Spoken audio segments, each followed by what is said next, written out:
Absolum is a 2D beat-them-up roguelike that's been doing really well recently. And after having been recommended this game quite a lot, I have finally pretty much 100%ed the game. I've beaten it fully with every single character, I've bought every single upgrade, and I've got a lot to say, so let's just jump right into it. So first off, I want to touch on the gameplay, naturally, because it's a beat 'em up. So it's a 2D game on a 3D surface, pretty much. You can move up and down at a fairly slow speed, but you're mostly going to be moving left and right. Your characters have a lot of movement options. You have your normal attacks, you have your strong attacks, you have your arcanas, which are your spells that you can build up, and then there are some combinations of a lot of these moves together that can create some unique combos. Now, if you've never played a beat 'em up, then this might be a fairly unique experience in terms of the action attack, because it really has its own style. You have to be diverse with what you're using in terms of your button presses, because the game does punish you for using the same moves over and over again. So while it does look and feel fun to just press the same button all the time, an experienced player is going to be using all of their tools fairly evenly. And this is one of those games that really does reinforce and reward players that are comfortable, that understand the mechanics, that got used to the mechanics, and that understand a lot of the game's details. The first time I ever played, I was just pressing the same thing, I was just not evading things correctly. I didn't even understand how I could beat one of the bosses that had a shield early on. To me, it made no sense. And now, as an experienced player, I can pretty much no-hit that boss. So it's a very rewarding game in that regard. That being said, it is a very heavy meta progression roguelite in the way where you're going to be starting off very weak in comparison to how you'll end up later. All things considered, it is kind of like a Hades-like with the 2D beat-them-up gameplay attached to it. But the core gameplay itself is really, really solid, very fun, with a lot of room to improve at, especially for the first like 10 hours of gameplay, but it's also very simple to try out. You know, like when you start playing the game, you know, if you just mash the same button, you're still going to succeed.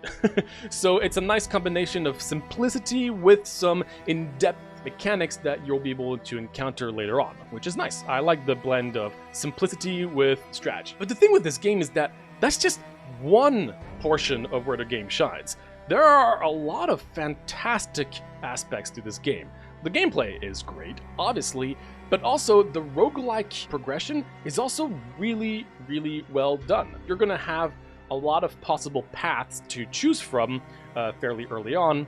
In each run, you can just pick a particular string of possible maps that you can go from the forest to the cave to the mountain to the blah, blah, blah. The next run you can go a completely different route, and each of these maps are not always exactly the same. I believe each area has a library of like 3 or so possible variations, and when you string all that together, that actually is a pretty big amount of content in terms of the areas that you'll be going to. Even after having played about 17 hours now and fully completed the game, there are still some areas that I'm not super familiar with. And not only that, the game has a fantastic sense of adventure, because this is a game that really takes its story pretty seriously, and there's a lot of quests, side quests, main quests that you'll be encountering. And even after all this time, I know there are still 2 secret bosses I have not encountered yet, because I have to do a string of quests that I still have not gotten to do yet. So in terms of the pacing in this roguelike genre, it's really, really great, because every time I would end the run and die and come back, not only did I have a lot of things to do in the hub, which we'll get to, but I was eagerly looking at any new quests that I could encounter, and therefore choose a different path towards whichever quest I want to fulfill. And honestly, for the first 10 plus hours, this feels like a campaign. It just feels like a brand new experience pretty much every single time. It's awesome, and I really, really, really loved the overall pacing of that. That is really, really hard to do for a roguelike in general, but I think they did a great job. Now, outside of that aspect in terms of the map, other roguelike elements are going to be, you know, naturally the different abilities and items you'll be encountering. The different abilities you'll be finding are pretty much, you know, your Hades-like abilities, and once again, really, really fun. As you progress through the game, you'll be unlocking more elements that you can then encounter, and a lot of them can synergize with each other. There's a lot of duo boons kind of things, and they're really fun. And one really cool aspect is, if you've played Hades, you know that your basic attack, you can put like the thunder basic attack, the fire basic attack, and that's the same case here, but there's no limit to how many different elements you can add to whatever attack you have. So I could have the fire, lightning, and something else all on my basic attack, which means there's even more room to synergize, which is super fun.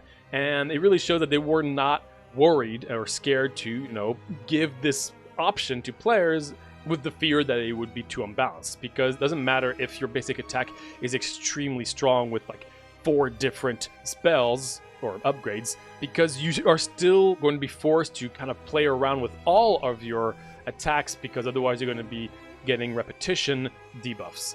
So the upgrades in that regard, they're really cool. They're always satisfying to come across. I kind of wish there were a little bit more to encounter, like 1 or 2 per run would be even more fun, because they're just so enjoyable, and there's so many different ones out there. My goodness, there are so many different variations, especially after you've unlocked all the different elements.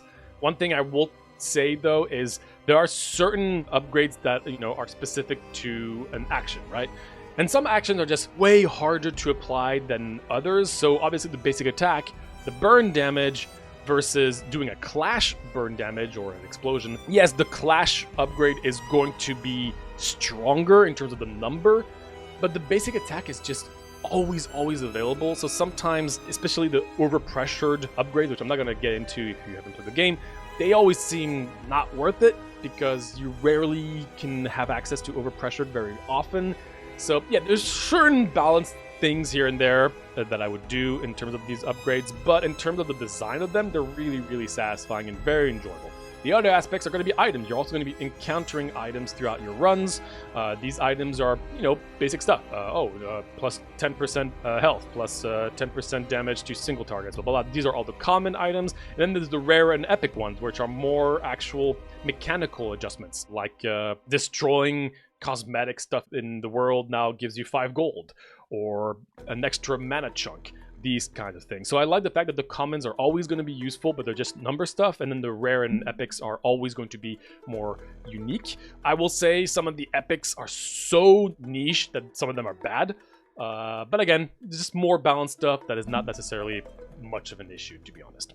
I also want to touch on the hub. In this game, there is obviously a hub. There's a lot to do in the hub every time you come back from the run. You've got your meta progression tree that will take a while to upgrade full. You've got a place where you can give different arcanas to your characters, which is kind of like your ultimate move, quote unquote. You've got a character that gives you duo boons that you can unlock, and then there's a training area, and then you can switch all your characters, play around with them. There's quite a few things to do on here, and there's also going to be some quests that you can find and interact with in that hub.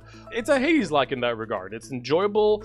It is tiny bit slow to traverse, I will say, especially since the beat them up in general, going up or down is a little awkward, and in the hub you do want to go up and down a little bit every now and then, so it does feel a little slow just in the hub, not necessarily in gameplay.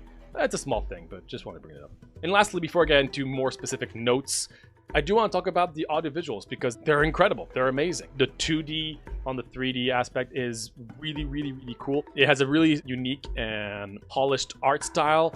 The music is incredible. I love the music. There's a lot of different tracks for all the different areas. Each area really does feel quite unique, and without spoiling much, again, there's a lot of different paths you can take during your run, you know, between a dead forest and like an arena. Obviously it's going to look completely different, and I love the feeling that you are exploring this vast world. It's very immersive.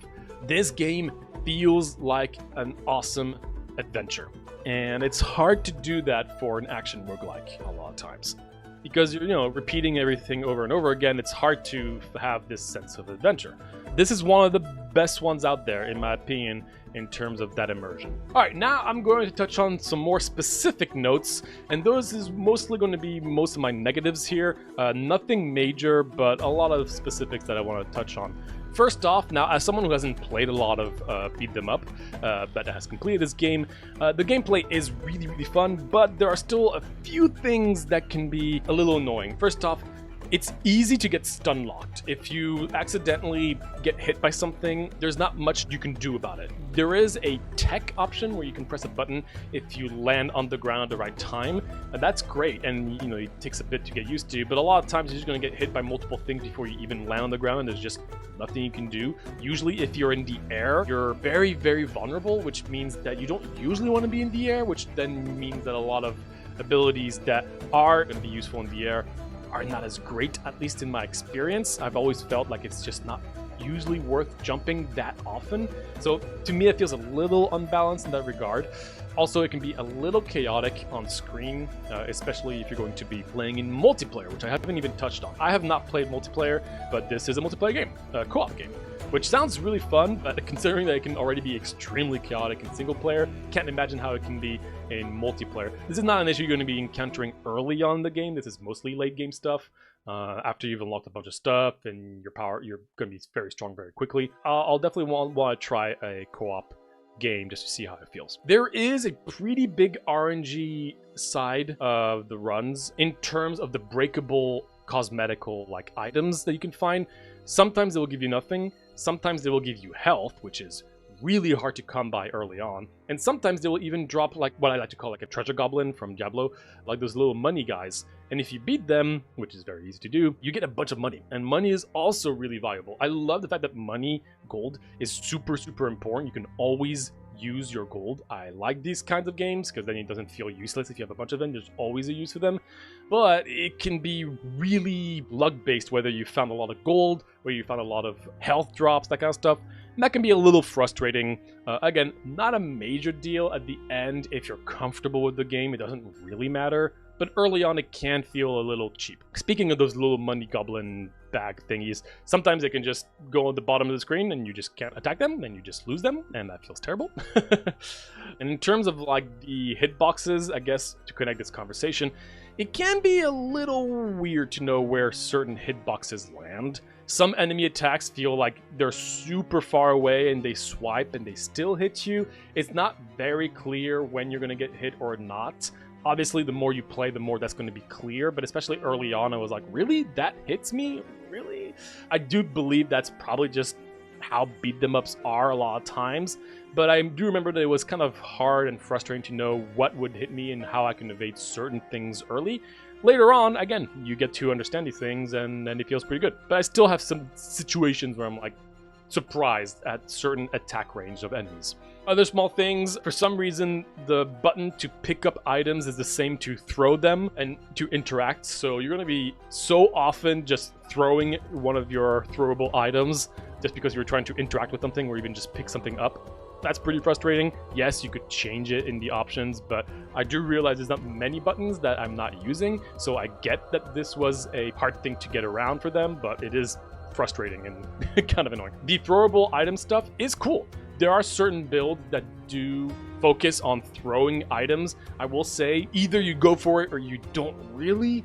Only element that I'm not super in love with a lot of times, just because basically it's all focused on like, oh, when you do something, it spawns some throwable items. But if you just find a bunch of throwable items that are really strong, or if you're just not going for throwable items, it doesn't really synergize with much else. Yes, you can still use it in general, so it's fine, but it's not super synergetic, while everything else is just naturally going to synergize. If you're just going to be going for attacking things, and anything that just is going to synergize with your attacks is going to work with your build, right? So it's a small thing, but I do wish that there was more in-depth tutorials in the mid to late game, because the lady that you, the orc lady that you unlock very, very early, she just gives you very basic tips in terms of gameplay, which is great, but I was really expecting more later for some more specific tutorial stuff. I kind of wish there was an extra tab for like late game strategies or more specific strategies. It's a small thing, again, and I know you can find more information in the library for some more complicated things, but it would have been nice to have more practice. Armored enemies are absolutely terrifying. My goodness. You know, you're going to find a lot of elite random enemy that's just stronger, right? You get that in all of these kind of games. In this game, oh my gosh, they are way, way stronger than any other game I've had to deal with elites. And that can feel a little annoying because it's random how many you're going to encounter and which of the enemies is going to be an elite. And the fact that they just don't get staggered and beat them up is super tough. I kind of wish they would tone it down a little bit because you can honestly lose most of your runs by just having encountered one or two really, really strong armored enemies. While bosses, it's a lot clearer. So that I wish was a little toned a tiny bit down. But that's about the extent of all my things I want to talk about. And before finishing up this review, I do want to show something pretty funny that I found out. So this has nothing to do with the review, but I just wanted to share this. Basically, I realized that in the hub, there's a mannequin where you can practice your moves, and you can also change which arcana you want to test out, right? So every time you hit the mannequin, it's going to give you a mana orb, so you can use your arcana again. But the thing is, the way that the orbs drop is just by the amount of hits that the dummy has taken. So I realized it doesn't matter about the damage. So if I just found a arcana that constantly does damage at all times, and that stacks on itself, you can do something pretty funny. So if I take the Dragon Breath Bullet, and I go to the mannequin, it constantly drops mana, but I can stack them up. And the more I stack them, the more I get mana chunks, until I get infinite amount of mana chunks. It's just a matter of how much I can press my button fast enough. So yeah, that's a thing I found. It has nothing to do with anything. There you go, now we have a sea of mana chunks. Anyway, in the end, Absolum, I totally get the hype. It's a wonderful action roguelike. It uses the beat them up mechanic, which you don't see very often in the roguelike genre. It has a great sense of adventure. It has a lot of replayability, even once you finish the game, because the core gameplay is so enjoyable. The roguelike elements do make it so that each run feel quite different from one another. You're going to have different builds with different characters. Not as much as a game like Binding of Isaac, naturally, right? But that's okay, because just by itself, the core gameplay is just really fun. Pre-run customization is not super massive. You only have 4 characters to choose from. You can choose a new arcana to play with, and that's about that. But even that doesn't matter, because I was always excited to jump into a new run with another character, with another arcana, and later on you're going to be able to use your currency that you can't use for, meta progression anymore because you've unlocked everything, to just start with whatever item you want, which is a little broken, but that doesn't matter because you've completed everything.